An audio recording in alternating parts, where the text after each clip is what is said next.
What's going on, guys? Welcome back to another video, and in today's video we're going to be talking about Steve, and we actually brought a special guest with us today, so I hope you're excited. All right, so Steven, good old Steve, coming into the meta. I feel like in the beginning, a lot of people, even like I knew the character would be relevant, but I didn't know really how strong the character would be. I think we're starting to see how strong the character can be, and a lot of the things that held it back was the tech, right? A lot of Steve players are learning the tech, but they're also learning how to fundamentally play the character as well, because there's no other character that plays like Steve. So, like when to mine, how to bait people in, how to use the blocks, like use it offensively, defensively, ledge trap, advantage state, blah blah blah, right? So, all right. So we're gonna be talking about Steve. We got Yonni with us. So obviously, Mr. Steven. By the way, I have a mask on because I'm currently at Summit right now and recording this video. Shout out to BTS Summit. Must be nice. Must be nice. Right. That's what I'm saying. It must be nice. Commentator life. What it do? Anyway, so yeah, Steve, obviously a character that not everyone thought was too great in the beginning, right? And I think a lot of people was like, well, it depends on the tech, right? Depends on how strong the tech is. We're seeing like footstool Anvil, nil combos, right? Like a bunch of even just like basic applications of blocks and all this other stuff. So, Yanni, you've been playing Steve from the get-go, so how is the Steve meta developing? Do you think it has way further to go? Do you think this character is like not even close to scratching the surface yet? Like, really want to hear your input, and then also Cosmos's input after, because Cosmos is one that has to like play against it too, right? I would say we're actually, in my opinion, nowhere near close. Like I think we're just scratching the surface. Okay. Steve, personally, because right now there still isn't a not many people are like, well, tech exists, right, and it's being used. It's not being used at like the highest level, as much as it should be. You know what I'm saying? Like, you take someone like Jake, right, and make it to where instead of every interaction, just being a few hits, every interaction just ends up being a kill, using Steve's tech. And then you got like a problem right there. That's a problem character, because Steve, I feel like, is like comparable to like other characters, right, where they're like, oh, all you need is one hit. Steve is literally all you need is one hit. And for Steve, getting a hit is so much easier than other like Luigi or Kazooie, other like RKO characters, right, like, or Ices, Right. A hit for Steve can come from anything. You stray minecart, stray jab, stray up tilt, stray down tilt, stray grab, straight dash attack, straight forward air, straight neutral air. All of those just can lead into itself or more, and then lead to a 0 to death. Right now I'm imagining, what if you took like Steve, right, or Jake, right? You take Jake and give him that kind of combo game. Just imagine where Steve would be at that point. I feel like we're barely scratching the surface with Steve right now, and I feel like down the meta he's going to be a lot more of an actual problem than he is now. That's fair. I mean, I can definitely see that. It was interesting when I had to play Jake for the first time at Glitch, because he definitely wasn't really doing many like crazy combos. I guess he was kind of doing what I guess call Steve bread and butters, even though it still did a decent amount of damage. Like, I was getting hit and I would still be getting like 40, 50, and I was like, bro, what the heck? But like when I was playing against him, like it wasn't really like he was really playing neutral. He was just mining, and then whenever you try to punish him for mining, Steve can just act out of mining whenever he wants. So it's like he was using his mining as a bait, and then he would bait me to try and hit him, and then dodge it somehow, and then just hit me with like a jab, and then do like 40%, and then just sometimes edge guard me. That's pretty much all I went through when I was playing against Jake. But when I realized that he was doing that, I wasn't really scared to play him, because like I wasn't scared of taking hits, because I knew I wasn't really gonna die. But I was also like, I also realized that like if I just played patient and like he didn't like try to approach me, or if I didn't try to approach him, he wasn't going to be able to approach me, because I felt like he didn't really know how to approach. Especially because like whenever Steve's playing against a character that has like bigger hitboxes or pretty good frame data, it might be hard for Steve to kind of keep up, because Steve doesn't really have like that kind of burst range unless using like minecart or something. But even then, that's still like pretty committal, if that makes sense.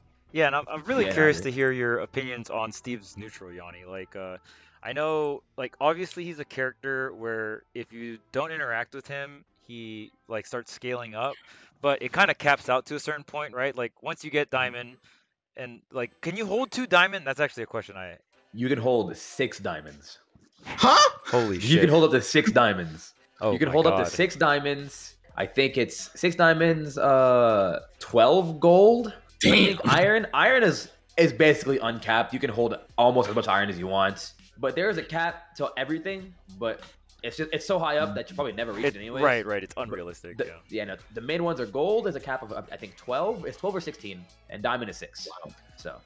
Okay. So I know, like, for a lot of people are trying to figure out how exactly to play Steve in neutral. I feel like if you can pressure Steve at a very like mid-range kind of like sword character, that's usually the best thing, right? Where it's like, okay, I can pressure Steve without interacting with Steve, right? And then there's characters like Fox where it's like, well, shit, to pressure a character with Fox, you need to interact, which might be like a good matchup for Steve, right? Where it's like, okay, if this person pressures me, he has to interact with me, and then like per interaction, like Steve usually beats out the cast, right? If just interaction per interaction. And then there's the approach of like, I'm gonna time you out, and I don't care what you get. So it's definitely probably matchup dependent which one's best for each character. But how do you view like general strategies versus Steve, and like just I guess Steve's neutral, because like when we're talking matchups, that's like the first thing you talk about, right? Is neutral. General strategies. I was gonna say I don't think it matters what character you are. I think the timing out strategy is almost never gonna work, because if you just give Steve 1 minute of just mining, right, and he just holds B, he's set for the entire game, because he will get 3 diamonds or 4. He will get max iron. He will get max gold. He is set for the game, basically, right? So 60 seconds of mining, you are set. Yeah. If that's why it's funny, because I get this a lot when I'm in bracket. People will tilt. Like I'll hit them like one time and I'll mine and they'll just wait there, right? And then I'll get everything I need, and then I approach, because I can do whatever I want. I have everything I need for the entire game. I'm set, you know? And on top of that, I can still go and mine when I have a lead, okay?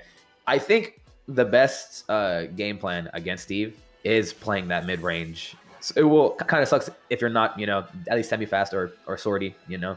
That's just kind of, you got to hold that. But if you are a swordy and you have decent range or a decent speed, playing that mid-range is so good for Steve, because that's just where Steve struggles so badly. Like I really think that whole range is it's so uncomfortable, because you could just not even have to like act like you're pressuring. You could just wait there, and usually Steve can't do a burst option that's unreactable from that range that would hit you, but you can hit him, or you can whiff punish him for everything he does, you know? Which is why I personally think like characters like Chrom do very good into Steve, you know, contrary to what everyone else says. I think Chrom does very good into Steve because of that reason. He can, his down tilt, like for example, max range down tilt can damage blocks, right? Break the bottom block, and you just stand right there, and Steve can't punish you from that range, right? Or you just jump. One thing that no one does that I always talk about also is when you're doing that, you can also just jump at the blocks and jump back, right? You can just keep doing that over and over again. And if you end up just dropping down, they can't react to that as a fast fall like Chrom, you know? And I feel like the best counterplay against Steve is just playing that mid range, because Steve just can't do much about it. And if he tries to act on it, because at that range you have to predict and just throw out a hitbox, right, hoping that it'll hits. No matter what you have, even if you have a gold power minecart, it's reactable from that range. And like for example, as Chrom, you can just jump forward air, or you can just neutral air it, right, and just hit him out of the cart. And if you try to swing, you can just whip punish him for anything as well. You know, it's in my opinion the best strategy against Steve. But if you know, if you don't fall into that category of character, then you're gonna struggle. You know, it's one of those things. Right, and I think the burst range you just want to stay out of for Steve is like full hop, short hop, fair, dash attack, and then like there's a certain range too. Like Steve can't instantly jump out of minecart, so there's this range where it's like if you stay at a certain distance and you're like, if he starts up minecart, I full hop. I react and I full hop, and it's like you full hop, throw out a hitbox, and it's like if he instantly jumps, like you just hit him, right? So he has to like stay on the cart a little bit and then try to delay his jump. But there's a certain, in my opinion, there's like this certain like sweet spot threshold where like you can force Steve to stay in his cart, and if he stays in his cart, then he's going to the other side of the stage and he's back to square one, right? And he used the metal. Also, staying in the cart uses up a lot of resources, like a lot of resources. Oh, because you gotta keep the tracks on the ground. What resources does he use? Does he use iron, or does he use? For cart, I'm pretty sure it starts off with iron and then goes down to the least resources. Okay. So it'll start with using up all, like if you. Okay. If he minecarts just from like for example PS2, edges PS2 to the other edge, right? And he has 6 iron, he'll use all those iron trying to get to the other side. It uses a lot. Right. See, so it's like, I don't know. I'm a fan of the pressure strategy, but there's other top players right now that they want to try out the timeout strategy, which like to me Steve is such a powerful straight hit character too. Like he's a combo fiend and like straight hit diamonds. Like if if Steve just hits 20 you with damage like minimal. right, like if he hits you with like 4 or 5 diamonds, even if it's stale, like you die. Like I think it's pretty dangerous. It's not even that like you just like it's the fact that diamond does so much damage, and it's like if you get hit by like a back air, I swear it does like 18 or 20 or something. It does something stupid. But Also, then like -3. yeah, it's like safe as fuck. And then like even when you're really like when you get to like 60 or 80, it also becomes like a kill threat. So it's like you do a lot of more damage, but then you also die really early. So that's what like kind of makes me worried about doing the timeout strategy. But like I do kind of see the potential, I'll say, in the timeout strategy because Right. just because of Steve's stats being really bad, like you can always outrun out mobility Steve in any aspect if you have a character with very good mobility. And if you have frame data to complement that, then you can definitely just beat out Steve if you have the right frame data and range. And like it's like you can kind of think of it as like you can just like nullify him doing anything. Like him getting diamond doesn't even matter if you can't really use it in the first place, if that makes sense. Yeah, I was actually gonna say there are 2 characters that I think have a shot that I'm actually timing out Steve. I think these are the only 2 characters. Maybe one of those I don't know too much about. I know for sure though, Yoshi I think is confidently one of the like best characters to time out Steve. Really, that's so interesting. Why is that? The super armor on the double jump? It's super armor double jump, and it doesn't break to any of his arrows except down air. And you know if someone's jumping over you, you're not hitting down air, right? Right. Even with diamond, it won't break until 80 plus, which is crazy. Except sweet spot back here, but you're not gonna land the sweet spot back here on a Yoshi jumping all around. At the bottom of the hitbox. They have the eggs But- to stall them out. So you essentially can't really combo Yoshi the same way you can combo other Oh, yeah, characters. no. Is that what you're saying? Yoshi's just a bad matchup altogether. But I'm saying I think Yoshi's one of the best characters at timing out Steve.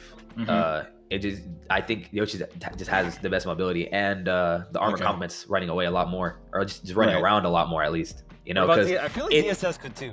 I was about to say ZSS for the second one, Yeah, okay. but I was gonna say you get one call out on a down B and she kind of dies, Right. Whereas Yoshi, if he jumps one way, he can immediately like, oh, I'm just gonna go backwards now because I could just drift like that, If you were trying to call Yoshi out, because Yoshi can just react to you the entire time, I see.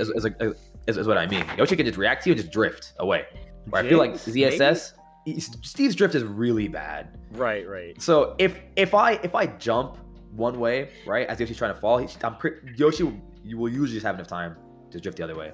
I've played this matchup with someone named Danby a lot. He's just very, very good at it. And I would say ZSS too, but I feel like when she gets to the point where she has to use down B and you get a call out, you can actually hit her for it, Right. Unlike Yoshi though, where I feel like no matter what, Yoshi can just react to Steve, and it's like almost really hard, like almost, well, I don't say impossible, but it's really hard to catch Yoshi when they're playing like that, especially with the current stage list right now, favoring a bunch of big stages. So Oh, Right. Also, actually no, those are the main two mainly. But I was gonna say earlier to add on to Cosmo's point about diamond straight hits. I was gonna talk about that also. Steve his moves don't get slower the stronger they get. He still keeps his incredible frame data on top of his moves getting stronger. So you basically just get Gandalf hitboxes alongside like Luigi frame data, So you're saying that diamond is like getting Arsene. Basically, I think diamond and gold is worse. Gold worse in terms of the opponent, because gold is almost diamond knockback. It doesn't do diamond damage, but it's almost diamond knockback. And it also is just like Sheik frame data at that point. It's very Well, fast. there's only a couple moves, right, that get sped up from gold. It's like every forward- move. Every move. is Every faster. move that you use with the tool gets faster. Every single one. Wow. And it's safer and it's faster to the point where up tilt becomes +3. Forward air, I think, becomes at best -5 or 4. Back air becomes -3. It has to be like the last hit of forward tilt, right? Like the very tail end. Oh no, forward air. Oh, forward air is. Forward tilt, I think, is -6. Or no. I mean, the jab is -6, I think. I see. That's still With fucking the crazy. entire hitbox. Yeah. Gold tools, which is why it ties into not wanting to go for the timeout strategy. If you're not, those two characters I specified, because I feel like it's just a lot more risk, than reward. I feel like You go for have the timeout to strategy. like Play really well. Like you gotta be like. there's very, very little room for error when you play. And I was gonna say you could do that, but those two characters are amongst the best characters at playing mid range against Steve. So like, why even bother if you could just play mid range the entire time? Like Yoshi's eggs are really good. It'll stop minecart. It damages blocks very well, right? ZSS just has Zaire. The entire Zaire alone is the matchup, right? You just stay at mid range, you Zaire the blocks, you Zaire Steve, Zaire will hit minecart. ZSS is definitely one of the best mid-range characters in general, so that would definitely make a lot of sense. But I actually had one question, because I always be seeing these Steve combos on Twitter and everything, but like every time I see a forward air, I'm like, yo, can he just SDI that? Because I know that SDI on forward air, like the multiplier is like really, really high, and you can like get out, or you can like SDI to the point where like you can get behind Steve on it. So I'm pretty sure that can like make a lot of combos harder for Steve, or even just like make them end. I was gonna say, when Steve has diamond, you can just SDI out of combos, right? Diamond is once Steve has diamond, hit pause on all of his moves gets so long that if he tries to combo with the forward air anywhere in there, you SDI and you can almost just straight up get out, even with one forward air. When it comes to gold and wood, hit pause is so low that even if you do SDI, it won't get you out of the combo. Okay. It's for those, you want to mix up SDI because you can almost get behind him sometimes. So for those you want to mix up SDI, it won't get you out though. But stone and iron are like in like the middle of what I just said between those between diamond and wood, where you can kind of SDI if there's a lot of forwarders, right? If someone's doing like a day one Steve combo, jab forwarder, jab forwarder, jab forwarder, no matter what tool, you're getting out of that, right? It's the combos that I've been doing recently, or if you've seen Yofi's been doing recently, or someone named Connor's been doing recently, where you'll see at most one forward air. The rest is up tilts and jabs, which don't really get affected by SDI too much, which is like why everyone's trying to learn those combos, is because that's where Steve is going to go. And at that point, it's going to be like, well, SDI is not going to matter that much, but you should always SDI because it makes it harder. And there's always a way to SDI. Like for example, when Steve is doing anything up tilt or up air, you want SDI up and away, either side, right? Whichever side you're farthest on, just SDI up and away for that. When it comes to jabs, it's always SDI out. When it comes to forward airs, you mix it up between forward and out.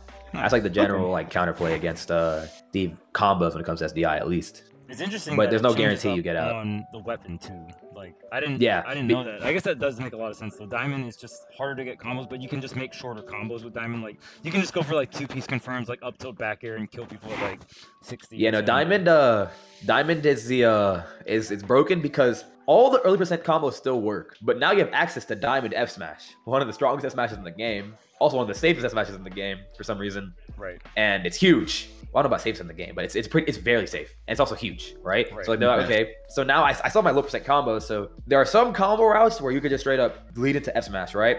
Where if it was on wood, you would want to extend it longer, right? Like you could do down throw, jab, forwarder, jab, forwarder, jab, forwarder, F smash with wood, right? And all of that wouldn't equal nearly as much damage as just one down throw, forwarder, jab, F smash with diamond, which kills all light characters. Midweights almost die at ledge, which is an insane combo, and SDI won't actually get you out of that one all the way because it's only one forward air, right? There's no guarantee you get out. It's like I said earlier, it's like you almost get out, but you won't guarantee to get out, Yeah, and I guess I feel like the last thing we should talk about is just general tech. I know, like for me, it's like the two biggest, like I guess, techs. I know footstool into something isn't that big of a tech, but I think Steve has the most broken footstool punish in the game, because if you fuck it up, you're still in a good spot. So much shield damage. Right. It's so just like so much... it's like I'm actually shield breaking you. Actually, like Jake was approaching people. I've never seen someone run up on someone and was like footstool neutral, baby. Like he was just I feel like the footstool there is like the main thing, and then no impact landing. So if you guys don't know, Steve can create a block right after double jump, and it's like a 2-frame window, like 2 frames within after double jumping, where you create a block. And in Ultimate or in Smash in general, you have impact landing on regular fall down to the ground and on fast fall. 2 frames when you just land, and then if you're fast falling, it's 4 frames of lag. So because Steve is creating terrain, he links into the block, so it just essentially ignores that 2 frames, and that 2 frames is like everything you need to extend combos for Steve, right? So I'm curious, Yonni, like what you feel like are the main like techs going forward. I don't know if it's like you feel the same way, or I know Nil is probably like the main one, right? I mean, yeah, the obvious one is Nil. I think there's a few, but I think ones that are unexplored right now are planking at ledge because on certain stages, right? Because like the planking, just break the table, right? And then he has to come up eventually. But there's certain stages where you can just straight up mine off the walls So it'll just negate the table breaking because you get all the resources back anyways. Like Right. I know you can do Battlefield, Kalos. It's harder on FD. Battlefield, small battlefield, Kalos, Northern Cavern. You can do FD as well. I feel like that going forward is gonna be a lot more useful because the way I see it, right, is that you're at ledge, right? People are trying to ledge trap you. You can just drop down. You're like, okay, well, I guess I'll just wait down here and get materials while you're up there trying to, ledge trap me. And I feel like it's just time is really tight. It's really finicky to drop off ledge, do block because it's like a timing thing. You have to press B at a certain time, or else you can't place a block after. Oh, it's hard. It's not easy. It's very finicky, and I won't say hard. It's just the timing feels like it changes every time. So I try to wait as long as possible and then press B because Steve's planking is at a different level. I feel like I feel like it's so unexplored. He could get his invincibility back from the blocks from Anvil. That's broken. He gets a jump every time he uses a minecart because like when you do a minecart, your jump Wait, is as really? high. So when Steve jumps out of minecart, right? His jump is as high as his normal full hop. Oh, So every time he does a minecart, he can just jump out of the minecart and it's the same height as a full hop. Okay. So every time you use a minecart, you can just jump out of the minecart. right. You have down air to refresh your invincibility. You have block to refresh your invincibility, and you can also mine off the wall to the stage. I remember Jake was he was asking me about. He's like, "How do I do it?" Right? Because he's trying to use it. I'm like, I don't think you want to use it yet. You might want to practice it a little Learn bit. some other stuff first. Well, no, I think he needs to learn it because I think it's really broken. I think most Steve use it, and it didn't get patched out for some reason. I don't know why Steve can get it. I feel like Steve has a thing where he just gets his invincibility back way too easily, right? He doesn't exist in disadvantage, in my opinion. I don't know why he does like that or why he is like that, but he benefits off of being in the corner way too much, in my opinion. And I think this is a really unexplored thing. And I feel like going down the line, I think Nil's going to be, number one, right? It's obviously number one because not only does it help with combos, I feel like it also helps Steve in like getting out of the corner because you could use that, then jump minecart, right? Because if you're like Yofi, what they do is they'll use Nil and then they'll jump immediately to where it's seamless. Or like the block, they don't even land on it, but they'll still like get like an extra height off the jump, like a good amount of extra height. And then they minecart. So now they're minecarting from an even higher angle with almost not nearly any added lag of jumping on the block, Right. But it's obviously number one for combos. It turns Steve's regular 60% combos into 100% plus combos or death. But I feel like alongside that, I feel like one of the best ones is gonna be the ledge planking when it's more explored because it basically turns Steve's disadvantage into like, well, while I'm here, I'm gonna profit off of this, and I might go, I might end up taking this. Taking my time down here because most characters also just can't contest it. I remember playing Goblin that glitch during the first of 5, and I was like, let me try let's play against Roy because I'm like, I don't think there's much Roy could do, and there wasn't. So Steve can do this thing where he can just up smash from down there as well. So if you try to run off, you have a giant block of magma just right there, right at ledge that will kill you at 100, and because the block below Steve will break after using the up smash, I can combo off it. So it's like you just don't want to contest it, so you're just forced to wait until Steve. And so what I usually use it as, I'm like, okay, well, I'm about to die, right? When I use it, I'm like, okay, well, I'm gonna get diamonds before I die no matter what. So I'll just wait down there, get diamonds, and then I'll play the game. But then like I'm imagining maybe down the line, some Steve mate comes along and their whole game plan is just staying down there or just trying to get to the ledge and just staying down there and just time people out. Right. That's gonna be a toxic meta. Yeah. We'll see if someone will go that far, and if we have to make a ledge grab limit. There in Brawl, there was a ledge grab limit, so them not making it so you like Steve getting his intangibility back from Anvil and block was an oversight. Was for sure an oversight. It's broken mainly because if you get less trump to Steve, right? They made sure to where if you get less trump, you can't place a block, right? So that you can't, get your invincibility back, but you can still down there. So if you get less trump, you just hold out. So in case they miss their punish and they're like, oh, I got a free punish on your, regrab, right? You just anvil. Now your invincibility's back. I didn't realize how much that like actually came into play until when I was fighting Goblin at glitch. It happened a few times where he trumped me, but I ended up getting either too far out or he did get the punish. I'm like, oh, let me just anvil while I'm out here. Invincibility back. Yeah, you're good.